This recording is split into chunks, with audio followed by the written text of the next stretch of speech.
तो दोस्तों आज मैं एक्सप्लेन करूंगा the which part 1 the sub version movie को, जो कि एक Korean horror science fiction movie है। मूवी काफी बढ़िया है। इसका एक सीक्वल भी है जो कि अभी हाल ही में रिलीज हुआ है। तो अगर इस वीडियो को अच्छा रिस्पॉन्स मिलता है तो मैं जल्दी से जल्दी यानी कि शाम तक या फिर कल सुबह तक इसका एक्सप्लेनेशन लेकर आ जाऊंगा। और आपसे एक सवाल है कि इंडियन विच यहाँ पर जीतेगी या फिर कोरियन विच यहाँ पर जीत जाएगी, यानी कि आपके अकॉर्डिंग इंडियन डायन जीतेगी या फिर कोरियन डायन। तो यहाँ पर शक्तियों में कौन बेटर है कमेंट सेक्शन के अंदर जरूर बता देना। बाकी मैंने फिलहाल में ही द रूम मूवी को एक्सप्लेन किया है जो कि काफी बढ़िया हॉरर मिस्ट्री मूवी है। तो बाय चांस अगर आपके पास नोटिफिकेशन नहीं आई है तो उस वीडियो का लिंक आपको नीचे डिस्क्रिप्शन के अंदर और पिन कमेंट में मिल जाएगा। तो चलिए अब बिना किसी देरी के चलते हैं सीधा द विच मूवी की तरफ।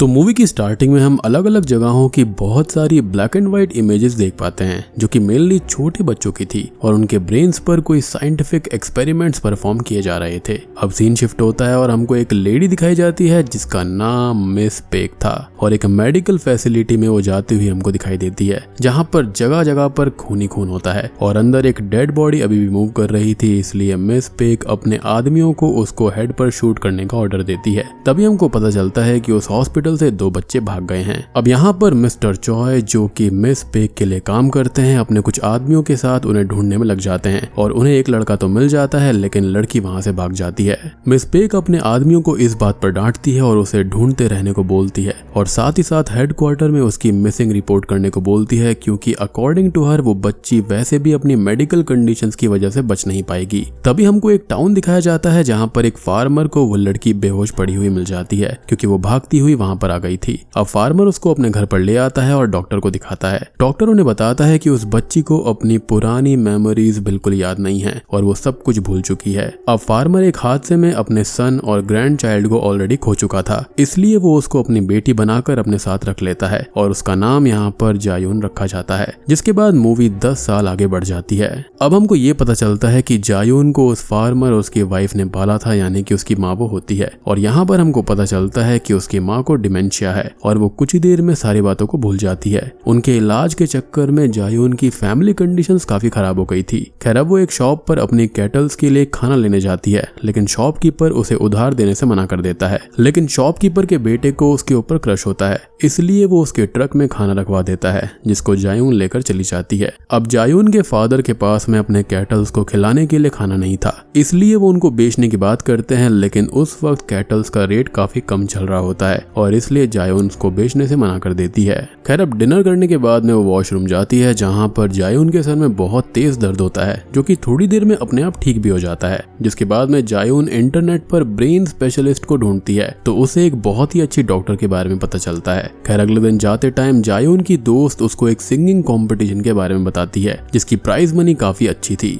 और इसलिए वो अपनी मॉम के इलाज के लिए उस ऑडिशन के अंदर चली जाती है जहाँ पर पहले ही राउंड में उसका सिलेक्शन सबसे ज्यादा स्कोर्स के साथ हो जाता है और उसके पेरेंट्स भी इस बात से काफी खुश होते हैं और प्राउड होते हैं। खैर अब ऑडिशन के अंदर जायून जजेस को अपना एक स्पेशल टैलेंट दिखाती है। वहां पर वो अपनी टेलीकिनेसिस पावर्स का इस्तेमाल करती है जो कि काफी शॉकिंग था और इसको देखकर उसके पेरेंट्स काफी टेंस्ड हो जाते हैं क्योंकि इससे उसकी स्पेशल एबिलिटी सबको पता चल जाती। यानी कि एक बात तो साफ है कि जायून यहाँ पर नॉर्मल लड़की नहीं है। खैर अब वो उनसे दूर हो जाती है लेकिन जायून उन्हें समझाती है कि वो उनसे कभी भी दूर नहीं जाएगी। उनकी बातों के दौरान ही उनके लैंडलाइन पर एक मिस्टीरियस कॉल भी आता है जिसमें सामने से कोई रिप्लाई नहीं करता, इसलिए वो कॉल को कट कर देते हैं। खैर अब रूम के अंदर जायून को फिर से सर में दर्द होता है जो कि पिछली बार के मुकाबले काफी तेज था और यहाँ पर हम देखते हैं कि उसके घर से थोड़ी ही दूरी पर मिस्टर चॉय खड़े हुए थे और उनके ऊपर नजर रख रहे थे। खैर अगले दिन जायून और उसकी दोस्त सिंगिंग कंपटीशन के सेकंड राउंड के लिए ट्रेन से सोल जा रहे होते हैं कि तभी उन्हें ट्रेन के अंदर एक लड़का मिलता है जिसको हम नोबल मैन कह सकते हैं और उसको मैं यहाँ पर मिस्टर एक्स बुलाऊंगा। मिस्टर एक्स यहाँ पर जायून को पहले से ही जानता होता है और वो उसको याद दिलाने की कोशिश करता है कि कैसे पहले उन्हें नाम से नहीं बल्कि नंबर से बुलाया जाता था और उसको सब मिस विच बुलाया करते थे।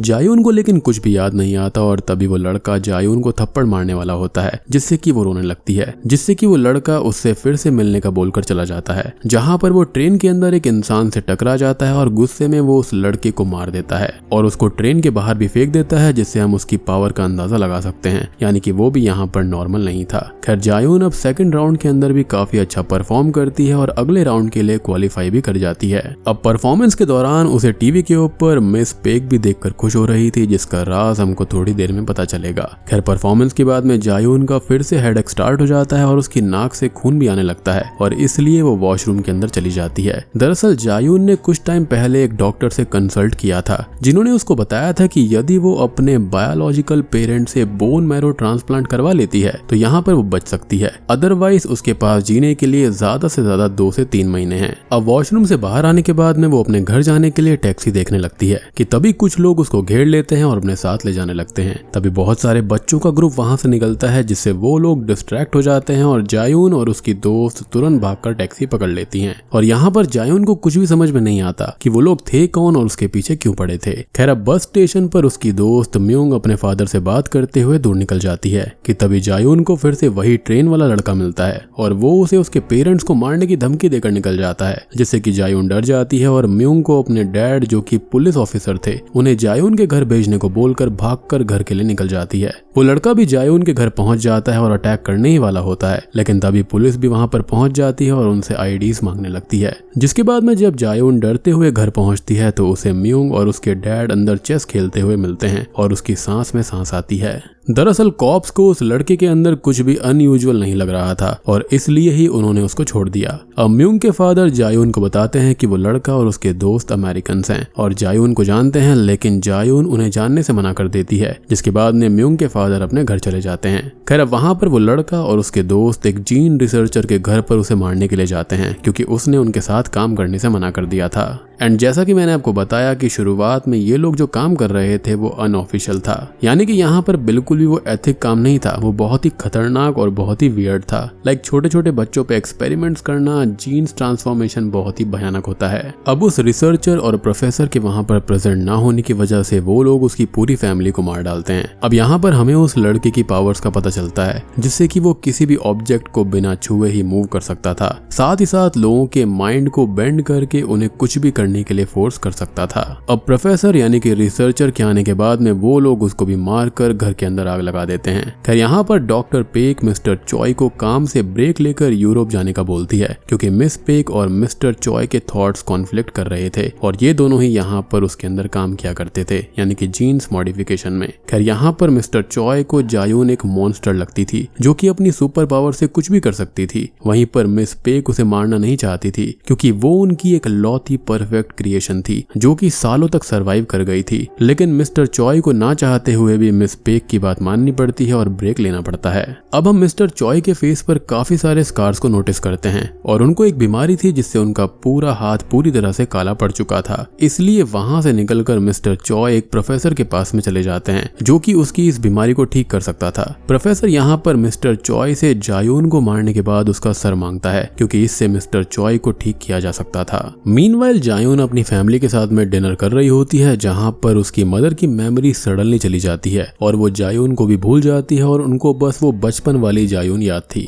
अब उसके फादर माँ को संभालते हैं और ऊपर लेकर जाते हैं। खैर रात में जायून को अपने बचपन का एक नाइटमेयर आता है और उसका बहुत तेज सर दुखने लगता है। तभी उनके घर के अंदर मिस्टर चॉय अपने आदमियों के साथ एंटर कर जाते हैं ताकि वो उसको मार पाएं। बेसिकली वो अपने इलाज के लिए उसको ले जाना चाहते थे। खैर जायून की दोस्त म्यूंग को वो लोग पकड़ लेते हैं और जायून को अपनी आइडेंटिटी रिवील करने के लिए बोलते हैं, लेकिन उसे यहाँ पर कुछ भी याद नहीं था। वो कहती है कि उनको जरूर कोई गलतफहमी हुई है और वो जिस लड़की को ढूंढ रहे हैं वो मैं नहीं हूँ। जायून को अभी भी समझ में नहीं आ रहा था कि वो लोग उससे चाहते क्या हैं और बार बार उसका पीछा क्यों करते हैं। खैर वो लोग म्यूंग के गले पर कट लगा देते हैं और जायून गुस्से में वहाँ पर मौजूद सारे आदमियों को एक झटके में मार गिराती है। तभी वहाँ पर मिस्टर एक्स आ जाता है और काफी खुश होता है कि जायून को सब कुछ याद आ चुका है, लेकिन जायून को अभी भी कुछ याद नहीं था। तभी मिस्टर एक्स ये बोलता है कि जायून कोई नॉर्मल इंसान नहीं है, क्योंकि कोई आम आदमी ऐसे ही किसी को इतना कुछ नहीं कर सकता, इतनी आसानी से किसी को नहीं मार सकता और घर के सारे काम करने के बावजूद भी वो पढ़ाई में टॉप है, सिंगिंग, ड्राइंग और हर एक्टिविटी में बेहतरीन कैसे हो सकती है। अब वो जायून को अपना स्कार भी दिखाता है जो कि उसी ने उसको दिया था ताकि उसको सब कुछ याद आ जाए, लेकिन जायून अभी भी उसे पहचानने से इनकार कर देती है। तभी मिस्टर एक्स उसे अपने साथ चलने को बोलता है, अदरवाइज वो उसकी जान पहचान के सारे लोगों को मार डालेगा, ऐसा उसका कहना था। अब इस डर से जायून उसके साथ चली जाती है। अब वो सब जायून को एक फैसिलिटी के इंटेरोगेशन रूम के अंदर लेकर जाते हैं और वहाँ पर बैठा देते हैं, जहाँ पर मिस पेक उसको एक स्क्रीन के थ्रू देख रही होती है और उससे बात कर रही होती है। मिस पेक जायून को जिंदा देखकर बहुत खुश थी। वो उसे उस दिन के बारे में याद दिलाती है जब जायून वहाँ से भागी थी, लेकिन उसे अपने पास्ट का कुछ भी याद नहीं आ रहा था। और तभी मिसेस पेक जायून को एक इंजेक्शन देती है और हमको सारी बैक स्टोरी पता चलती है। असल में मिस पेक और मिस्टर चॉय अपने लैब के अंदर छोटे छोटे बच्चों के ऊपर एक्सपेरिमेंट करके उनको सुपर पावर्स दिया करते थे,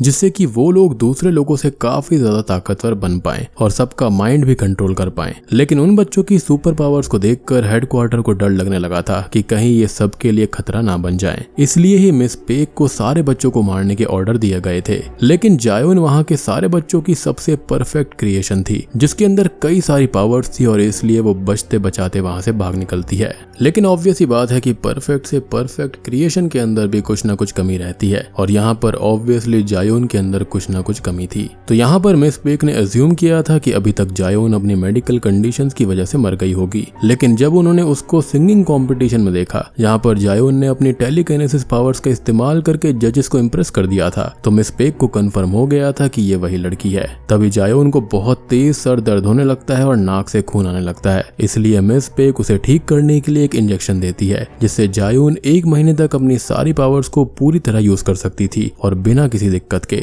और इसका मतलब ये था कि उसे जिंदा रहने के लिए हर मंथ ये इंजेक्शन लेना पड़ता। अब तभी अचानक से ही जायून के एक्सप्रेशंस बिल्कुल चेंज हो जाते हैं और दोस्तों यहाँ पर खुलते हैं इस मूवी के असली पत्ते। असल में ये सब जायून का ही बिछाया हुआ एक जाल होता है, जिसके अंदर मिस पेक फंस चुकी होती है। जायून को पहले से ही पता था उसकी इस कंडीशन का और यहाँ पर उसका सॉल्यूशन सिर्फ मिस पेक के पास था। इसलिए उसने जानबूझकर सिंगिंग कंपटीशन के अंदर पार्टिसिपेट किया था और अपनी टेलीकाइनेसिस पावर्स जानबूझकर दिखाई थी। यानी कि उसको सारी चीजें याद थी, वो बस यहाँ तक पहुंचने के लिए नाटक कर रही थी। तो यहाँ पर मिस पेक ने जायून को नहीं ढूंढा था, बल्कि जायून ने मिस पेक को ढूंढ लिया था और ये सुनकर वो बिल्कुल ही शॉक्ड रह जाती हैं। जायून अब उसके रूम में मौजूद सारे आदमियों को मार देती है और तब तक मिस पेक उस रूम के अंदर नर्व गैस को छोड़ने का ऑर्डर दे देती है। लेकिन जैसे ही वो गैस की सप्लाई बंद करवाती है तो वो ये देखती है कि जायून उनके आसपास के सारे लोगों को मारकर उनके ऊपर बंदूक तानकर खड़ी थी। यानी कि इस गैस का उसके ऊपर कोई असर नहीं हुआ था और उसको मिस विच ऐसे ही नहीं बुलाया जाता। जायून मिस पेक से उसके क्योर का फॉर्मूला मांगती है, लेकिन उनके पैर पर वो एक गोली भी मार देती है ताकि वो जल्दी से जल्दी फॉर्मूला बता दें। वहीं दूसरी तरफ मिस्टर चॉय अपने गुंडों के साथ वहां पर मौजूद स्पेशली एबल्ड बच्चों को मारने जाता है ताकि ये लोग किसी को भी हार्म ना कर पाएं। और यहाँ पर हम जबरदस्त फाइटिंग सीन्स को देखते हैं। अब जायून मिस पेक को घसीट कर ले जा रही होती है कि तभी मिस्टर एक्स जायून को मारने जाता है और यहाँ पर उनके बीच बहुत बढ़िया फाइट होती है। लेकिन जायून अभी भी बचपन की तरह ही मिस्टर एक्स के ऊपर भारी पड़ती है और उसको मारने ही वाली होती है कि तभी मिस्टर चॉय भी वहाँ पर जायून और मिस्टर एक्स को मारने के लिए पहुंच जाता है। मिस पेक उसे उनके सर पर मारने का बोलती है, जिस पर मिस्टर चॉय सबसे पहले उसे ही मार डालता है क्योंकि ये सब उसी के एक्सपेरिमेंट्स का नतीजा था और उसी की वजह से आज वो बच्चे जिंदा थे। और यहाँ पर जायून मिस्टर चॉय को भी मार डालती है। अब जायून यहाँ पर नोबलमैन यानी कि मिस्टर एक्स से उस रिसर्च फैसिलिटी के बारे में पूछती है, यानी कि जहाँ पर उसकी बीमारी का क्योर यानी कि उसी इंजेक्शन का फॉर्मूला उसको मिल जाएगा। लेकिन मिस्टर एक्स उसे बताने से मना कर देता है और जायून उसको भी मार डालती है और वहाँ पर मौजूद सारे इंजेक्शंस को लेकर पूरी बिल्डिंग को जलाकर अपने घर निकल जाती है, जहाँ पर वो अपने साथ लाए हुए इंजेक्शंस को अपनी मदर को दे देती है ताकि उनकी कंडीशन स्टेबल रह पाए। जायून के फादर ये बताते हैं कि कैसे उसके आने के बाद में उनके कैटल्स मरने लगे थे और एक बात हम जानते हैं कि विचेस वगैरह जब आसपास रहती हैं तो ऐसा होता है, तो शायद से इस कॉन्टेक्स्ट के अंदर उसको विच कहा गया है। और उनको ये भी लग रहा था कि वो किसी विच को घर पर लेकर आए हैं, लेकिन उसकी मदर को हमेशा ये लग रहा था कि वो अच्छी है और उसने ही उसको वापस भेजने से मना कर दिया था और हमेशा अपने साथ रखा। खैर अब उसके बाद में जायून अपनी दोस्त म्यूंग को बाय बोलकर हॉस्पिटल से चली जाती है। खैर अब हमको 3 महीने के बाद का सीन दिखाया जाता है, जहाँ पर जायून ढूंढते ढूंढते मिस पेक की ट्विन सिस्टर के पास अपनी बीमारी का परमानेंट सोल्यूशन ढूंढने जाती है। लेकिन यहाँ पर होता यह है कि हम किसी और को ही देख पाते हैं जिसके चेहरे पर ढेर सारे स्कार्स होते हैं और यहाँ पर ये उनकी क्रिएशन होती है जो कि जायून को मारने आ रही थी, लेकिन जायून उसे ना छूने की वार्निंग देती है और बूम। इसी के साथ में ये मूवी यहीं पर खत्म हो जाती है। तो दोस्तों ये तो इस मूवी का पार्ट 1 था और इसका पार्ट 2 भी है जो कि अभी हाल ही में ही रिलीज हुआ है। तो हो सकता है उसको मैं शाम तक या फिर कल अपलोड कर दूंगा।